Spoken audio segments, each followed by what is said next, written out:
I gotta go. You go, starting? Go. Mayor, they gotta go. They're going. They told us, oh. Well, I don't know, maybe not. Hold on. I think somebody's having well, it looks like somebody might be having a medical issue right here. What number are you? I mean,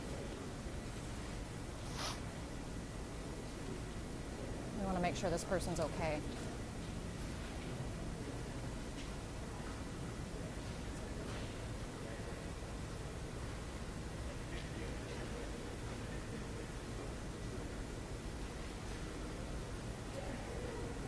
If you guys want to start, we can start, and then Gary can just always.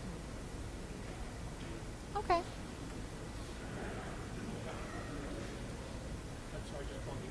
Gary, are you going to move the camera a little bit while we're going? Yeah. Okay, I'll step out.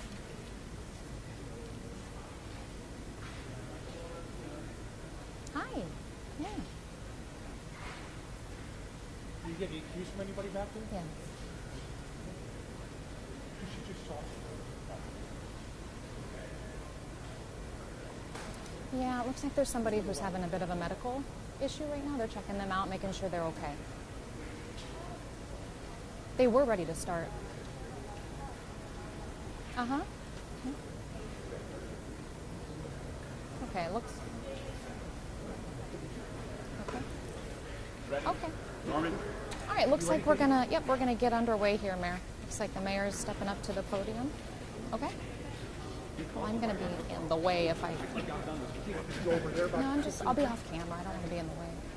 Hey, hello. Okay, welcome in. Katie Houston here. We are on 1:30 on a frigid Friday afternoon. We are gathered here in the city of Cleveland holding a press briefing. I want to let the community know the proactive measures they have taken to be prepared for this significant winter storm that we have been telling you about now.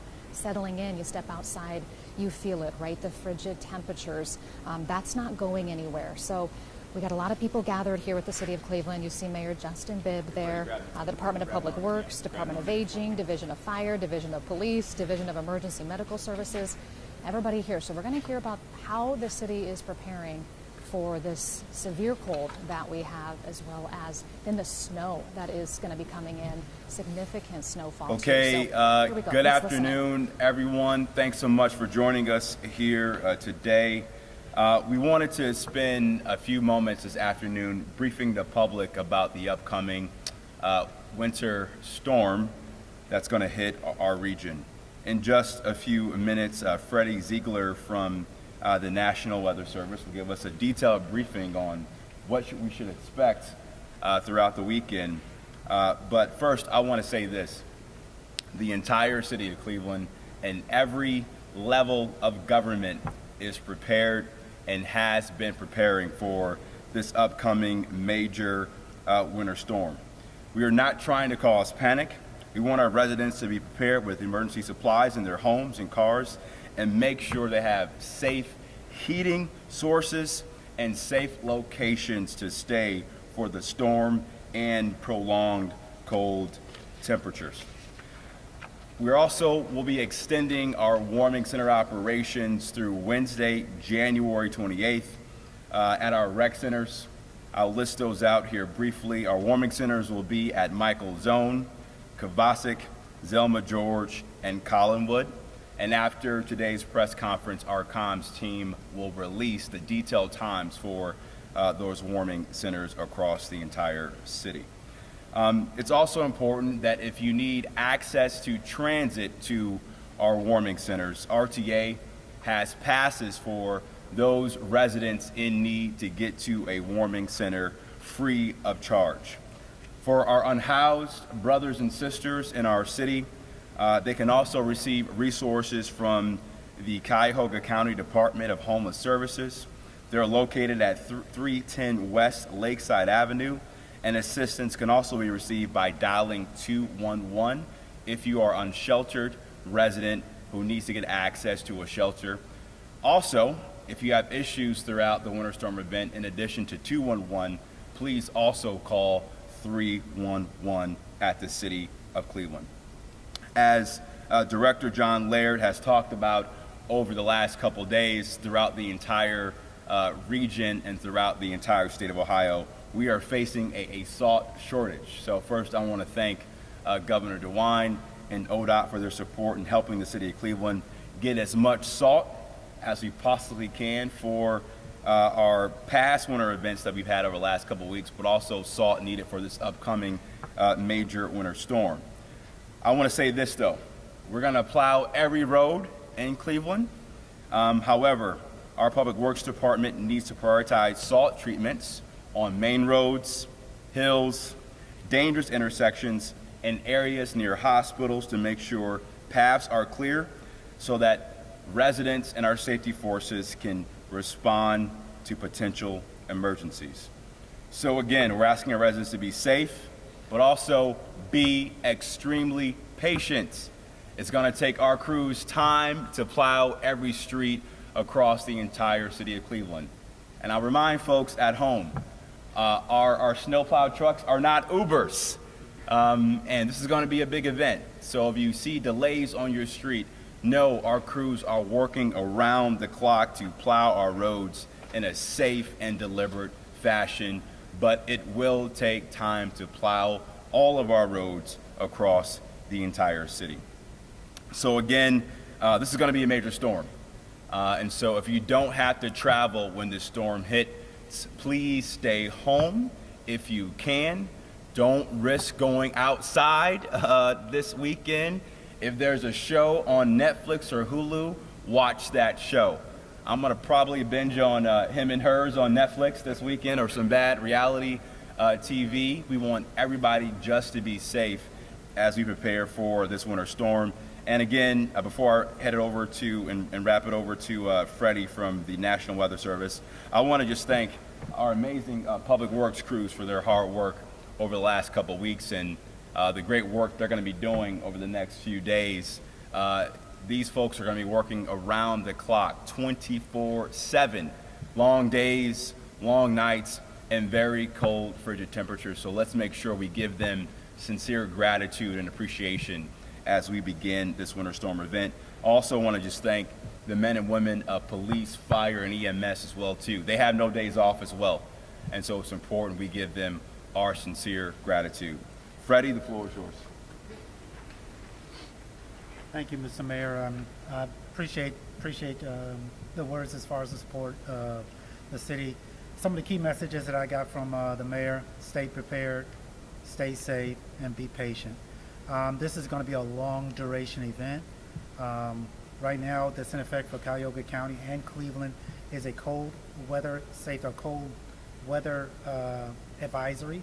That's for wind chills below 15 degrees below. We're expecting some of those temperatures, wind chill values around 15 degrees below this evening and in the overnight hours. And then we have a winter storm watch or warning that's in effect for Cuyahoga County for Saturday night through early Monday morning. This is going to be a long duration snow event. This is coming in from the south, so it's not coming from the lake. This should start probably Saturday night, and we should start to get some of those snow totals starting to accumulate in the overnight hours and then persisting all the way through Sunday. So it's kind of going to be a slow mover. The accumulation is going to really kind of ramp up as we get into Sunday morning, Sunday afternoon. 6 to 8 inches again, that's what we're expecting. And for an outlook, this is going to be a long duration storm. We're expecting temperatures to really just remain below 20 degrees as your daytime highs and single digits for lows. We're not expecting to hit 20 degrees Sunday, and then we won't hit it again until next Sunday. That is all I have, and I'll hand it over to John Laird, our Director of Public. Thank you. I hope you all can see me. It's a big pulpitter. But very quickly, just want you all to know that right now our crews are out pre-treating the roads with brine. Right, as you know, brine is an effective way for us to be able to stretch our salt. And so that's one of the things, the tools that we'll be using. We're out there now. We've been out there. We'll continue to be out there in preparation for the storm. Also, we are working 24/7. Our crews will be working all day, all night. Not only will our drivers, we have about 150 drivers that we will be using over the span of this storm. as well as about 110 vehicles at our disposal to be able to use. We are working in collaboration with the Department of Safety to actually have a parking ban. That parking ban will start about 7 p.m. Saturday, and hopefully it can end about Monday 7 p.m. But that will be determined as we understand what's happening with the storm. Also, we have the divisions of waste collection. We have about 10 waste collection trucks that we put plows on. They help us with a lot of the plowing that we do on the main roads. As the mayor mentioned, we will continue to salt the main roads, the hills, and dangerous intersections. But it must be understood at certain temperatures, when it gets too low, even the salt won't work in those cases. But we will be plowing at all times. Our biggest weapon right now will be the amount of times that we'll be plowing. We'll be giving more frequency to our plowing. Finally, we would ask, as far as help from our residents, if you have driveways and if you can park your cars in the driveways, that would help us tremendously so we can get down the streets and plow those streets. Sometimes we have trouble because there are cars parked on the street. And lastly, as the mayor mentioned, please stay home if you can. I don't know about his or hers, but I'm still trying to catch up on Stranger Things. So that might be mine. And so now I'm going to hand it over to the Director of Aging, Director Mary McNamara. Mayor. Good afternoon.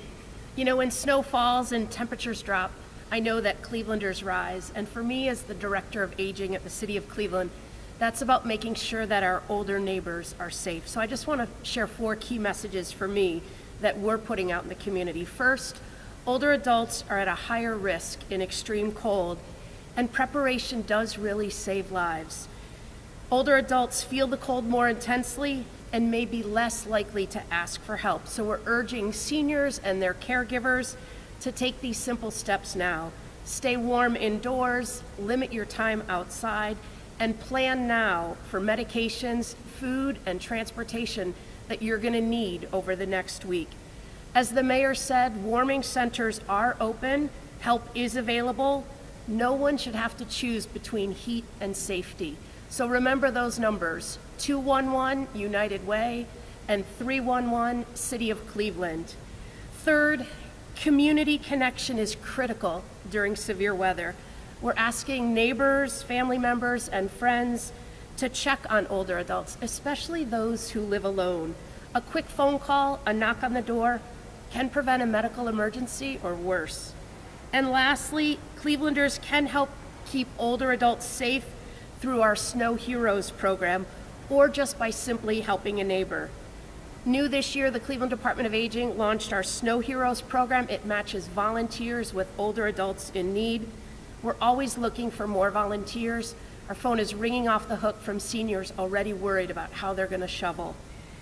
And as we know, snow shoveling is hard on the heart. Cold temperatures and heavy exertion can significantly increase the risk of heart strain for older adults and those with underlying health conditions. By helping a neighbor, we can reduce that risk. And even without signing up, I know so many Clevelanders are already snow heroes on their street and lend a hand. So just know that all of those actions can prevent falls, injuries, medical emergencies, and isolation. I know in Cleveland we look out for one another, and through this storm, keeping our neighbors safe, our older neighbors safe, is something we all can do together. So at this time I'd like to invite Lieutenant Mike Norman from Cleveland Fire. Thanks, Mary. Good afternoon, everyone.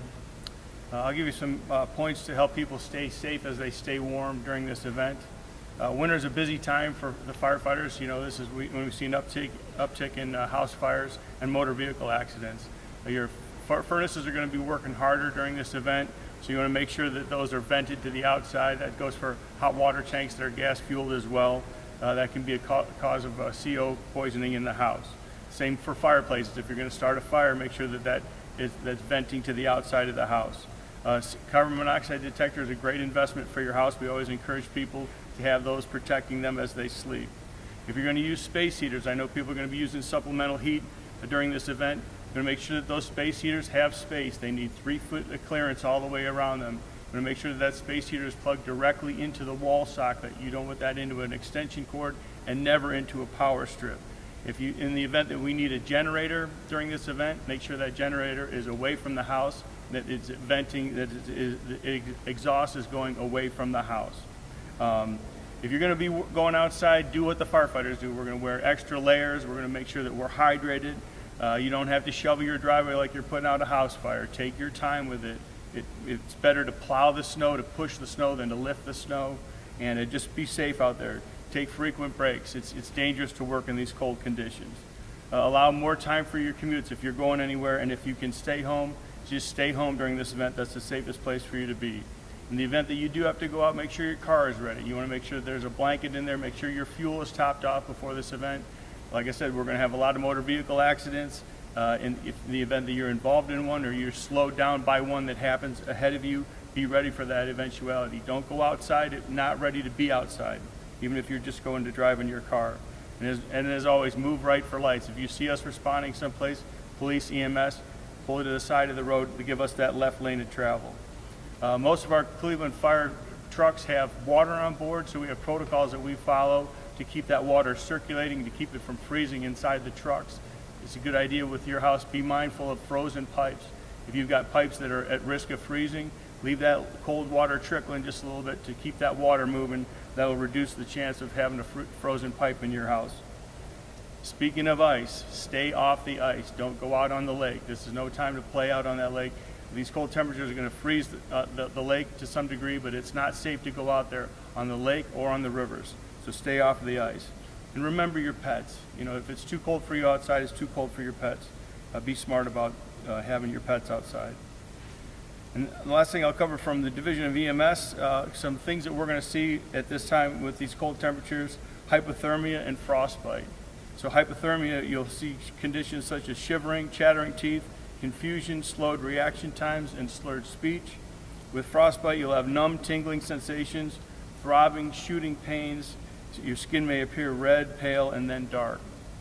For both of these treatments, both these conditions, you want to remove from the elements, get to someplace warm, remove wet, damp clothing, add dry layers, and gently rewarm the areas, and you can use warm water to do so.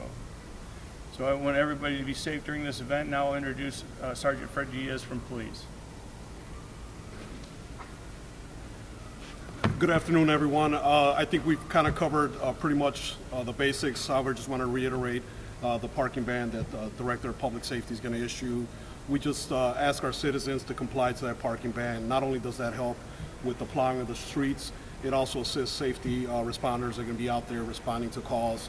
So it's not simply to inconvenience you, it's to help us serve you a little bit better. So just keep that in mind in terms of the parking ban. The list will be displayed for all the streets that are going to be restricted. Just like the mayor mentioned, this is preparation, right? We're out here reminding everyone that preparation is key. If you plan to go out, we highly suggest, cancel plans if able, but if you do have to go out, make sure you give yourself plenty of time. There's no reason to drive extremely quick in these conditions. Our officers are going to be out there patrolling, and the highways are typically the most dangerous parts of these scenarios, so we ask that you give yourself time if you have to get out. But Netflix sounds a little bit better, to be honest. Vehicle security, if you have to go out, I know it's convenient to kind of warm up your car in advance.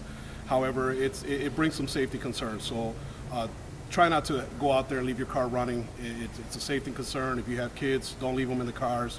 Make sure that when you're ready to go, you go out there, stay in the vehicle, make sure you warm it up with you in the vehicle to ensure that nothing wrong could happen. If you are involved in an accident, we just remind folks, if it's a minor accident and if it's safe to do so, drive off the road. If you're on the highway, you're able to exit the highway. Obviously, exchange information with the parties that may be involved, but there's no necessarily a need to stay at the location if it's safe to do so. So we encourage you to drive to the districts if you're involved in an accident. If it is a major accident where the vehicle is not drivable, then of course call 911 and remain at the scene. Our non-emergency number, just to reiterate that, it's 216-621-1234. I think Lieutenant Norman mentioned about keeping your vehicle fueled. That's important as well. So preparation is key. And of course, our officers are going to be out there around the clock responding. Patrol officers are going to be out there. So keep that in mind as well. We're not exempt to the weather. We're also going to be exposed as well. So all these points that everyone here has mentioned, It's just to reiterate that we have to work together as a community to keep everyone safe. At this point, we're going to open up for questions if there's any questions. You mentioned salt, ODOT. Can you give me extra salt in between the announcement earlier this week and now ODOT? Can you explain that a little bit better? Yeah, and I'll have John come up and talk about our conversations with ODOT, but when we were made aware that Cargill was not giving us the amount of salt as outlined in the contract, we reached out to not only the Cargill team to address that issue, but we got great support from ODOT and the governor's office to give us some salt in the near term to address that shortage. So I'll have John talk more about that issue. John? Absolutely. So our conversation with ODOT was related to the fact that Cargill released a statement that the winter started early, and so they had difficulty getting salt out. But we have been working closely with them. They are delivering salt. It's just the amount of salt that we typically get is not what we expected to have. So the delivery is a little shorter than what we want, but we still have salt to work with. But then from the announcement earlier this week till now, making the short, you got salt from ODOT to help for this store? We did get some salt from ODOT, but ODOT also has a shortage as well. And you mentioned the temperature. Remind us, what temperature is salt no good at? So I'm going to fall back on this is 19 degrees. 19? Once we get to 19 degrees, too. Thank you. Yep. Sorry, not to keep reiterating, but you are comfortable with the amount of salt that you guys have heading into this storm? I will say this, we can keep the city safe. I would like to have tons more salt. If you're asking my comfort level, it's a lot different from Commissioner Scott, who's been doing this for a long time. We can keep the city safe with the amount of salt that we have. Reiterate that planning again, kind of what it looks like, and then, in terms of snowfall, 12 hours after, some residents might look at the streets and be like, why isn't it fully passable? Why isn't it down the pavement? Can you just kind of Sure. go through that process and why it might be that way? Sure. So our methodology to plowing salt or plowing streets, we start with our main roads and our hills first. We get those passable. So it may not be that they're down the pavement, it may not be that, but as long as we can get cars and vehicles through those, that's the way we do it. Once we feel comfortable that the main roads and the hills are passable, we go to residential streets. We make the residential streets passable. Once we do that, it's an iteration, so we go back and forth until we get to as close as pavement as we can. In the past, we would use salt in the residential areas to get down the pavement. Because of our shortage, we don't have that pleasure or that luxury. So we're gonna have to continue to do more plowing to get down as close as we can to the pavement. But that's how our iterations work with plowing.